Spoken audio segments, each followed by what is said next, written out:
Hi mga Taurus, magbibigay ako ng reading ngayon. Ito ay for 1 week reading. Ito ay sa May 12 hanggang May 18. So simulan na natin Ano ang ganap sa mga Taurus sa May 12 hanggang May 18? Ganap sa mga Taurus sa May 12 hanggang May 18. Ganap sa mga Taurus sa May 12 hanggang May 18.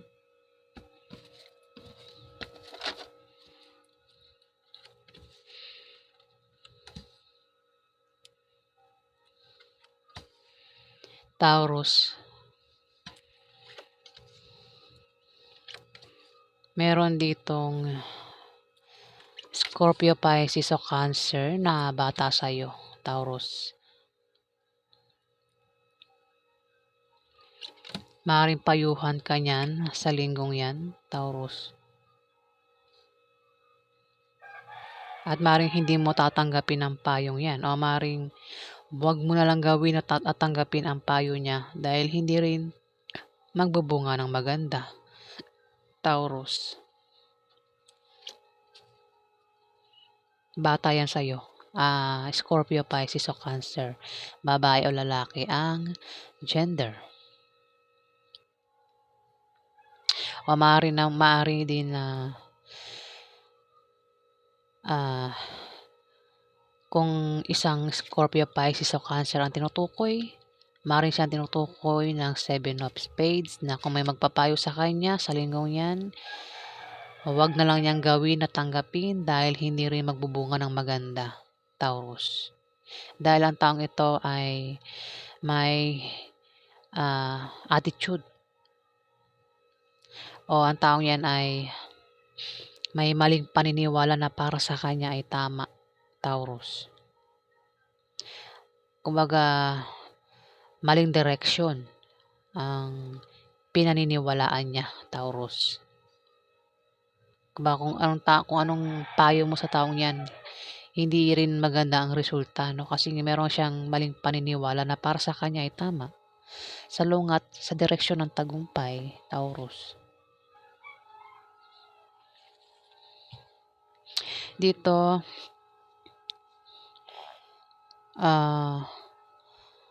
may tao dito ang nagkakaproblema sa love life at sa kanyang pamilya.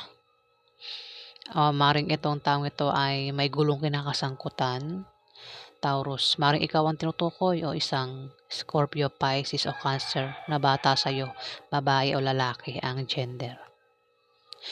At ang problemang yan ay malapit ng malutas, Taurus. Dito, magta-travel ka, Taurus, at ang dahilan ng pag-travel mo ay maaaring sa negosyo, sa bagong business deal, o maaaring sa bagong bahay na maaaring lipatan mo, Taurus. Dito, kung ikaw ay nagbabalak magtayo ng maliit na negosyo, Taurus, o maaaring sa negosyo yan, Ayan, Taurus, gawin mo kasi yung negosyong yan na iniisip mo. Yan ay lalago, lalaki, papasok ang malaking pera, Taurus. Maaari din na may magpayo sa'yo na patungkol sa negosyo na magagamit mo, Taurus. May pagbiyahe ka nga, may pag-travel ka, at ang dahilan ng pag-travel mo ay maaaring nakabili ka ng bagong bahay o dahil sa bagong business deal, Taurus. Mag-ingat ka, Taurus, o isang Scorpio, Pisces o Cancer, yan ay may edad sa iyo o baka kapareho mo ng gender baka kasi pwedeng yan ay matanda sa iyo o baka pareho lang kayo ng age.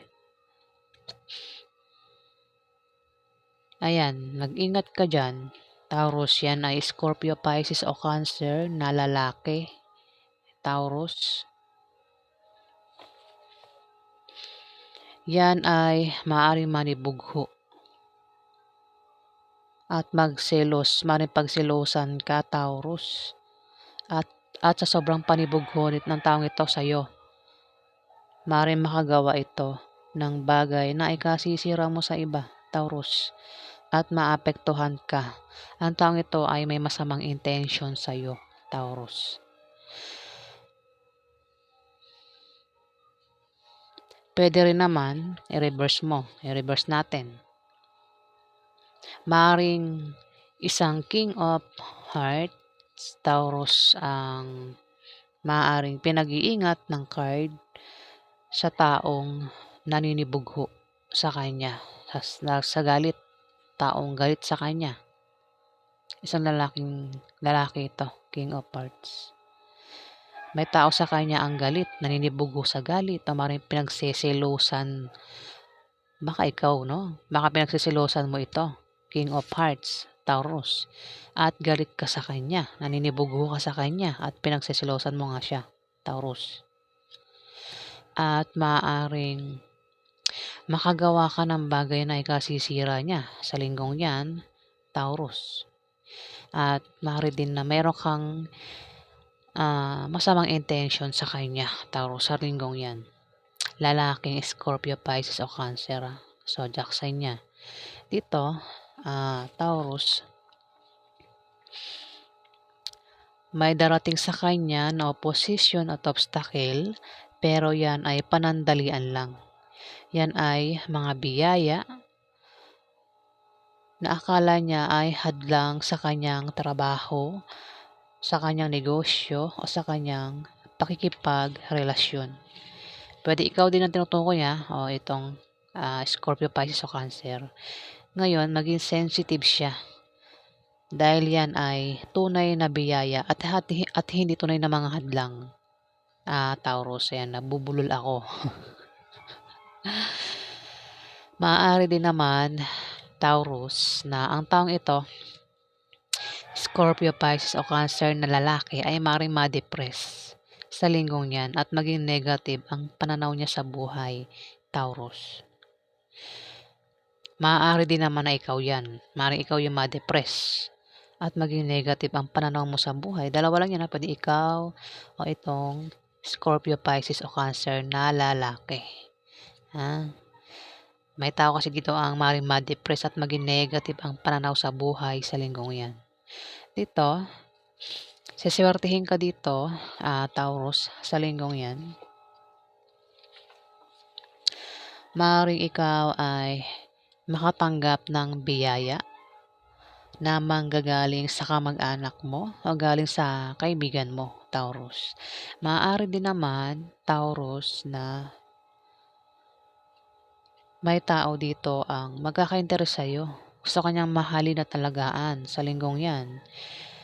O baka naman ikaw, meron kang gustong mahalin at talagaan sa linggong yan, Taurus. Ayan, pwedeng yan ay nililigawan mo. O pwedeng karelasyon mo, Taurus. Kung ikaw naman ay babaeng Taurus, maring may tao dito ang magka-interes sa'yo. Gusto kanyang mahalin at talagaan. Pwedeng manliligaw mo, Taurus. O isang tao nagkakagusto sa'yo, Taurus. May lihim na gusto sa'yo, lihim na pagtingin, Taurus. Pwede rin naman na may tao dito ang gusto kang ampunin, Taurus. Dito,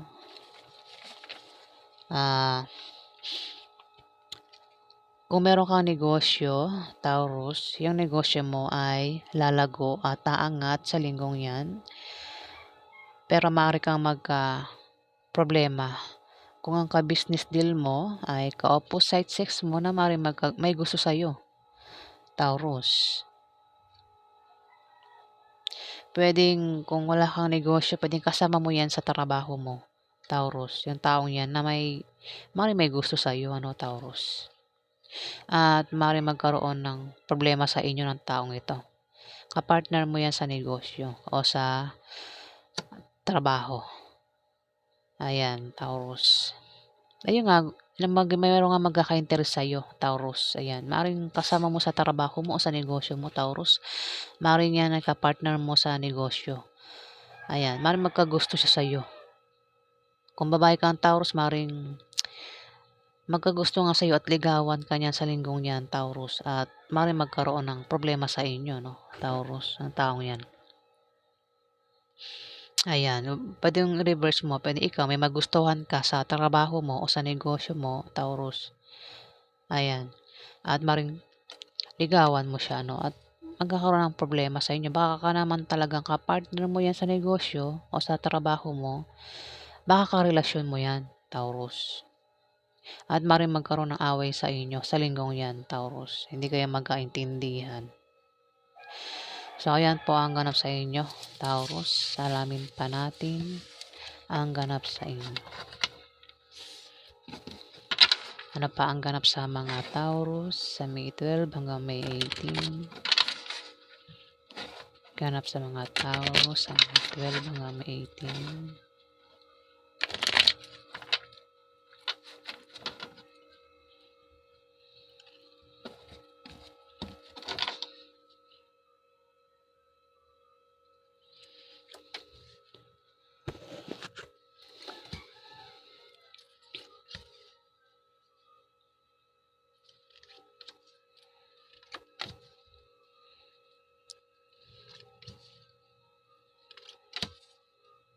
Kung meron kang negosyo o meron kang trabaho at meron kang ka-partner, ayan, maaaring magkaroon ng problema sa inyo, no? Dahil yung taong ito maaaring magkagusto sa'yo, Taurus. O baka ikaw nga yung magkagusto sa kanya, pwedeng i-reverse mo, ha? At magkakaroon ng problema sa inyong dalawa ng ka-partner mo. At magkakaroon ka ng kasi 9 of diamond, magkakaroon ka ng pag-travel, Ikaw ay magta-travel sa linggong yan, Taurus, at ang dahilan ng pag-travel mo ay maaaring nakabili ka ng bagong bahay o dahil sa bagong business deal, Taurus. Ayan, business deal.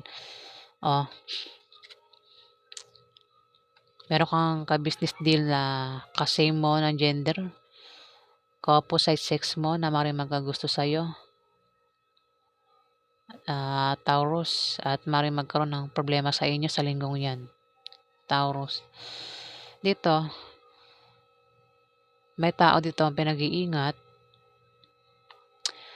sa aksidente na pwedeng mangyari sa kanya sa linggong yan, Taurus. Ayan. Kung meron naman siyang negosyo, pwedeng ikaw ang tinutukoy nito, Taurus, o isang third party, ha. Ayan, may third party rito. Kung meron naman siyang negosyo at balak niyang baguhin ang takbo ng negosyo niya, hindi magiging maganda ang kalalabasan niyan, Taurus. Pwedeng third party ang tinutukoy, Kung meron kang third party, Taurus, ayan. Siya yan. Dito, may paglago sa negosyo mo sa linggong yan. Ikaw ay siswertihin sa pera. Maaari kang magkapera, Taurus, dahil may magbibigay sa iyo ng pera.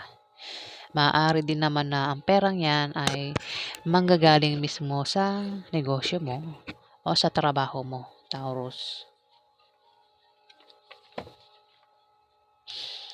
At may pagbiyahe ka.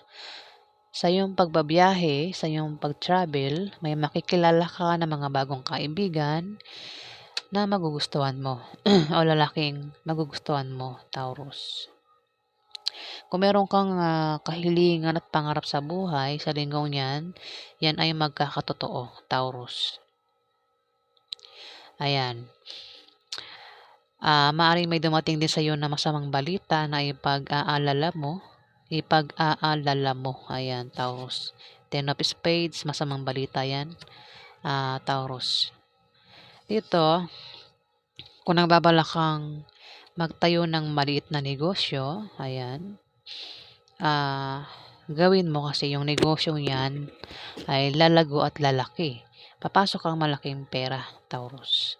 Maaari din na may tao dito ang may edad na ang maaaring magpayo sa'yo na patungkol sa negosyo, Taurus. Ayan, na magagamit mo. Maaaring ang masamang balitang yan ay patungkol sa negosyo. Ano, Taurus? O sa trabaho mo, ha? Ayan, kung ikaw naman ay may trabaho, Taurus, maaaring mag-resign ka sa trabaho mo dahil maaaring mag-apply ka sa ibang kumpanya. Pero, wag kang basta-basta aalis sa trabaho mo. I-sure mo muna na ikaw ay matatanggap sa applyan mong trabaho. Para hindi ka magsisi, Taurus, ha? Maaari din naman na baka wala kang trabaho at ikaw ay mag-apply sa linggong yan sa May 12 to May 18, Taurus. Ayan. At sa iyong pagbabiyahe, sa iyong pag-travel, may sisibol na bagong pag-ibig na maaaring makilala mo, Taurus. So yan po ang ganap sa inyo, mga Taurus. Alamin pa natin.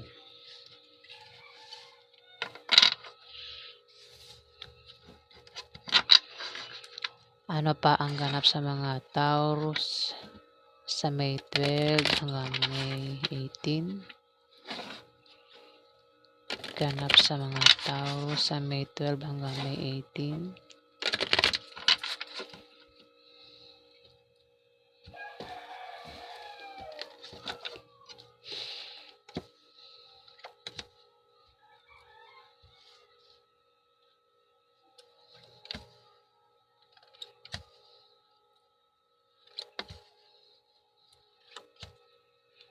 May tao dito, Taurus, ang may hirapang pumili sa kanyang dalawang karelasyon o dalawang minamahal, Taurus. Pwedeng ikaw o may tao dito, ha? Taurus, ibang tao ang tinutukoy.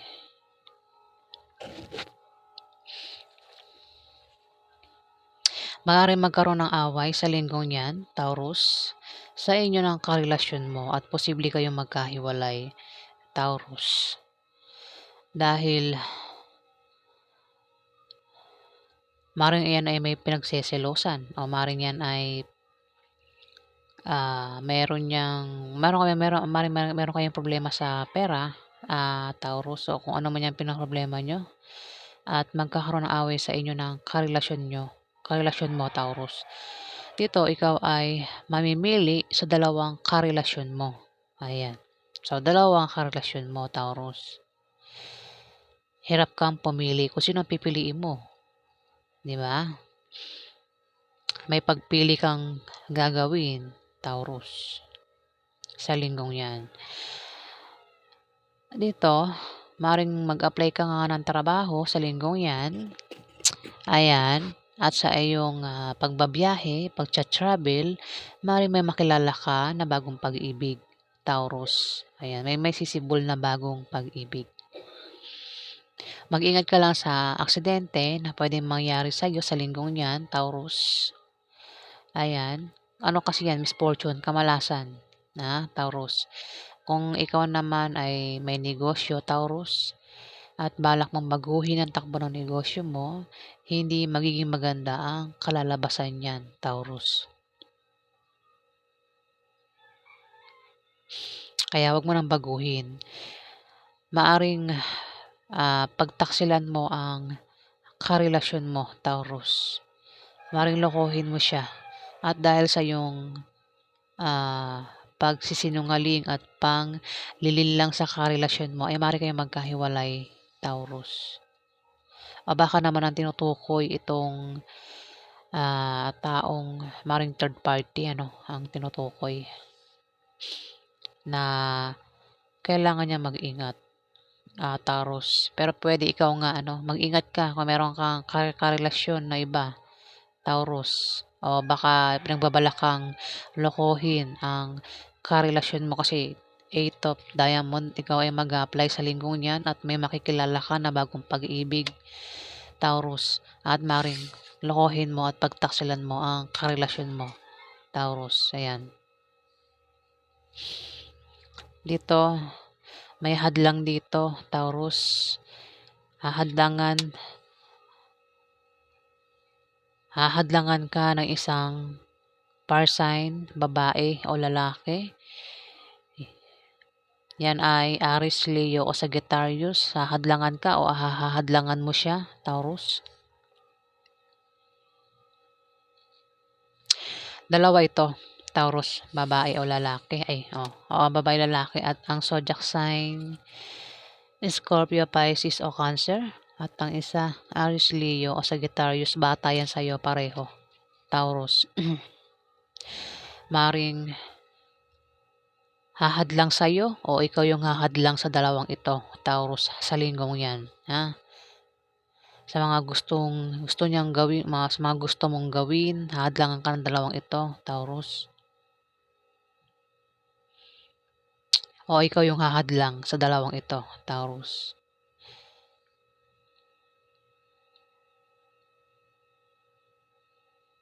Dito, may pagbabago sa financial mo o ito ang tinutukoy, si Scorpio, Pisces o Cancer na bata sa'yo. Yan, may aso umaululul na, no? Anong tawag dyan? Umuungol. Umaalulul. Ay. Ewan ko kaninong aso yan. Ayan. Taurus. Ayun, no? Baka may sakit yata yung aso, no? Yung aso nila. Taurus, may pagbabago sa kaperahan mo, no? Kung meron kang negosyo, may biglang paglago ng negosyo ito. Lalago yung negosyo mo sa linggong yan. Kung meron kang trabaho, maaari kang ma-promote o dagdagan yung sahod mo. Pero maaari nga tinutukoy nito ay Scorpio, Pisces o Cancer na bata sa'yo, Taurus. Kung tataya naman siya sa loto o ano bang games, maaari siyang manalo. Maaari din na pamanahan siya ng kamag-anak niya, Taurus. Ayan na, Taurus. Alamin natin ang outcome. Ano ang outcome sa mga Taurus sa May 12 hanggang May 18? Ano ang outcome sa mga Taurus? Ano ang outcome sa mga Taurus?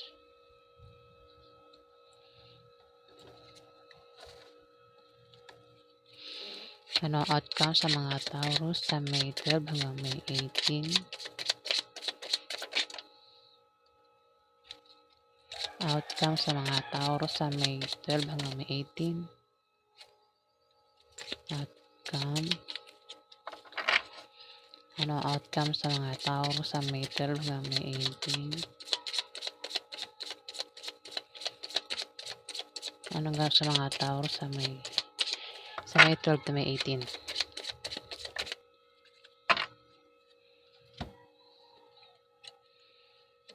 Meron dito, Taurus, ang fire sign, lalaki. Aries, Leo o Sagittarius na lalaki.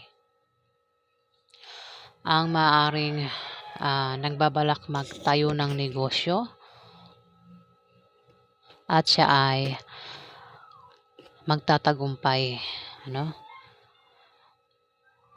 At maaari din na baka ikaw ang tinutukoy, Taurus, na baka may magpayo sa'yo na patungkol sa negosyo na magagamit mo at siya ay isang Aries, Leo o Sagittarius na lalaki. Ang maaaring magpayo sa'yo na patungkol sa negosyo na magagamit mo, Taurus. Ayan, ang ingay ng aso talaga, no? Pwede rin naman na siya ang tinutukoy, Taurus, na maaaring ito ay magtayo ng malit na negosyo at ang negosyo niyan ay lalago at lalaki. Papasok ang malaking pera, Taurus. At dito, may tao dito ang may pabago-bago ng feelings maring sa'yo, Taurus. Isang lalaking Aries, Leo, Sagittarius, pabago-bago ng feelings sa'yo. Maring kasama mo sa trabaho mo o sa negosyo mo, Taurus. Yan ay maring biguin ka sa linggong yan, Taurus. Ayan. So, yan po ang ganap sa inyo sa linggong yan, Taurus. Maraming salamat po sa mga nag-like, nag-comment at nag-subscribe. Sa hindi pa po nakapag-subscribe, pakihit na lang po ang subscribe button, mga Taurus. Ayan. Maraming salamat po, guys.